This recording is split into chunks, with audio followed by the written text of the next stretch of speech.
இப்போ நம்ம இந்த கோல்டு காயின் விஷயமா நான் ஏற்கனவே உங்கள்கிட்ட விளக்கம் கொடுத்ததா எனக்கு ஞாபகம் இருக்கு. ஆக்சுவலாக என்ன நடந்தது அப்படின்னா, ஏதோ ஒரு படம் தொடர்பாக அன்றைக்கி எல்லாருமே சந்திச்சார், பத்திரிகையாளர்கள் எல்லாரையுமே சந்திச்சார்.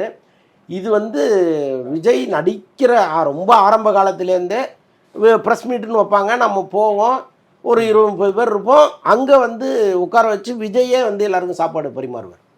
ஸோ இதெல்லாம் வந்து நடக்கும். அப்போ என்னென்னா நமக்கும் அவருக்குமான நேரடி இன்ட்ராக்ஷன் இருக்கும். இன்னைக்கு மாதிரி ஒரு 300-400 பத்திரிகையாளர்கள் வந்தால் அவரே அதை வந்து தவிர்த்திருப்பார். ஆனால் அன்னைக்கு நாங்கள் ஒரு 30-40 பேர் இருக்கும் பொழுது ஒவ்வொருத்தரையும் அவர் தனித்தனியாக பேர் சொல்லி கூப்பிடுற அளவுக்கு என்னென்ன என்ன என்ன அப்படி பேசுகிற அளவுக்கு அவர் கொஞ்சம் நெருக்கமானவராக இருந்தார். அப்போ வந்து அந்த நேரத்தில் அந்த பேசுனது பழகுனது உட்கார்ந்தது இது எல்லாமே ரொம்ப இயல்பாக இருந்துச்சு. ஒரு 300 பேர் 400 பேராக இது மாறும் பொழுது அவர் என்ன பண்ணுறாரு, இன்ட்ராக்ஷனே வேண்டாம், இவங்க எல்லாரையும் நம்ம வந்து பார்த்துட்டு அனுப்பிடுவோம், சும்மா ஒரு தேங்க்ஸ் மீட் மாதிரி. ஏன்னா வருஷத்துக்கு ஒரு முறையே என்னமோ அது நடக்கும், 2 வருஷத்துக்கு ஒரு தடவை நடக்கும். ஸோ அந்த மாதிரி ஒரு டைமில் ஒரு கூப்பிட்டுருந்தாரு. நாங்கள் நிஜமாகவே போகலை. ஆக்சுவலாக பிஸ்மிக்கு வந்து புதிய தலைமுறையில் ஒரு டிபேட் இருந்துச்சு, அவர் அங்கே போயிட்டார். எங்களை வந்து அந்த பத்திரிகை தொடர்பாளர் ரியாஸ் அவரு ஃபோன் பண்ணி என்ன நீங்கள் வரலையான்னு ஃபோன் பண்ணி கேட்டார். நான் சாலிகிராமத்தில் தான் இருந்தேன், நானும் சக்தியும். இல்லைங்க நாங்கள் வரல, பிஸ்மியும் வந்து டிபேட்டுக்கு போயிட்டாரு, நாங்கள் வரல அப்படின்னோடனே இல்லை விஜய் சார் உங்களை கட்டாயமாக வர சொன்னார், நீங்கள் வாங்கன்னு சொல்கிறாரு அவர்.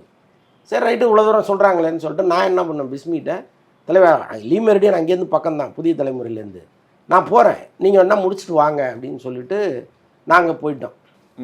போனால் நிறைய பேர் ஃபோட்டோ எடுக்கிறதுக்கு பெரிய தள்ளுமுள்ளாக இருக்குது. விஜயோட உட்கார வச்சு ஒவ்வொருத்தராக எடுத்து அனுப்பிச்சிட்டு இருக்காங்க. நமக்கு எப்போவுமே வந்து இந்த மாதிரி போய் நடிகர்கள் கூட ஃபோட்டோ எடுத்து அதை பொது வெளியில் போடுறதெல்லாம் நமக்கு பெருசாக ஆர்வம் கிடையாது. அதனால் வந்து நானும் சக்தியும் உட்காந்துருக்கோம். ஆல்மோஸ்ட் எல்லாருமே போயிட்டாங்க. எல்லாருமே போன பிறகு வலைப்பேச்சு எங்கன்னு கேட்டிருக்காரு விஜய். கேட்டோன்னே இல்லைங்க அவர் 2 பேர் வந்திருக்காங்க, அந்த சக்தியும் இருக்காங்க, பிஸ்மி இன்னும் இல்லை, நான் உங்களை பார்த்துட்டு தான் போகணும், நான் இருக்கேன் வெயிட் பண்ணுறேன் அப்படின்ட்டு அவர் நிற்கிறாரு. எல்லாரும் போயிட்டாங்க. அவர் அங்கே தூரத்தில் நின்றுட்டு இருக்காரு, நானும் சக்தியும் இங்கே உட்காந்துருக்கோம். ரியாஸ் நேராக வந்து விஜய் சார் கூப்பிடுறாரு வாங்க அப்படின்னாரு.